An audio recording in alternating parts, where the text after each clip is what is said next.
નમસ્કાર દોસ્તો, આપ જોઈ રહ્યા છો સમય ડિજિટલ અમદાવાદથી।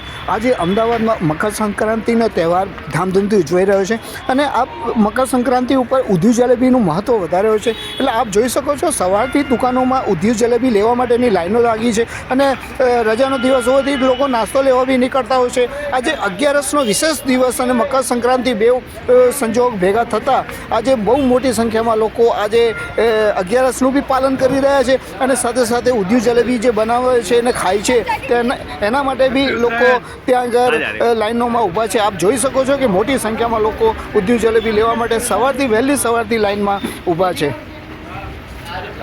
નમસ્કાર દર્શક મિત્રો, આજે આપણે શાહીબાગમાં ભગતજી કચોરી સમોસા ઉપર આવ્યા છીએ। અહીંયાની ઊંધિયું જલેબી, લીલવાની કચોરી, ફાફડા જલેબી અને ખમણ ખૂબ જ ફેમસ છે। આપણે જોઈ શકો છો કે લોકો આજે ઉત્તરાયણના પર્વ પર ઊંધિયું જલેબીનું જે આજે નાસ્તો કહો કે ભોજન કહો, આજે આ જ આરોગ્ય છે। છત ઉપર જઈને લોકો સવારથી જ અહીંયા ઊંધિયું જલેબી લેવા માટે આવી ગયા છે।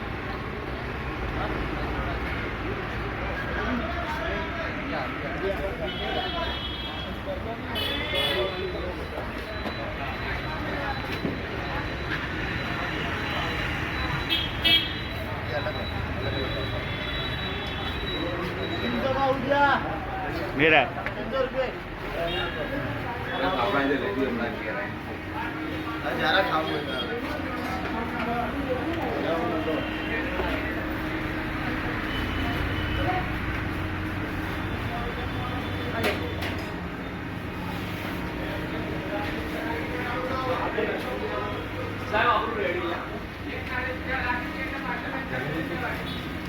जलेबी 180 की गाड़ी 700 रुपये की।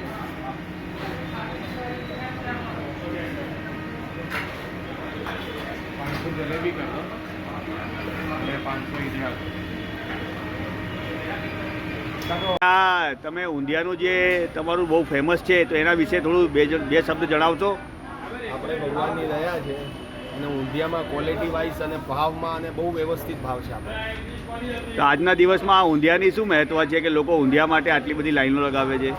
ઊંધિયાનું આજનું મહત્વ તો એવું છે કે ભગવાને બધા મિક્સ, અત્યારે શિયાળો છે એટલે શિયાળામાં શું છે કે બધી શાકભાજી તાજી આવે એટલે પહેલાં ભગવાનને એક બધું શાકભાજી મિક્સ કરી અને પછી એક ઊંધિયું બનાવે, બધું મિક્સ સબ્જીનું, એને ઊંધિયું કહેવાય અને એ ઊંધિયાની પછી આપણે એ રીતની આજે 11 છે તો આજે ઊંધિયા કે આની જે વેચાણ છે એમાં કંઈક ફરક લાગશે તમને? નહીં, ભગવાનની દયા છે, કોઈ ફરક નહીં। જે ખાવાના ગ્રાહકવાળા તો ખાવાના છે, થોડો ઘણો 10-1% પડે પણ એટલો બધો નહીં। બીજું શું લાગે છે આ વખતે ઉત્તરાયણ કેવી છે અને તમારી ગ્રાહકીમાં? ગ્રાહકી બહુ ભગવાનની દયા છે, બહુ સારી અને બહુ સરસ છે, ભગવાનની દયા।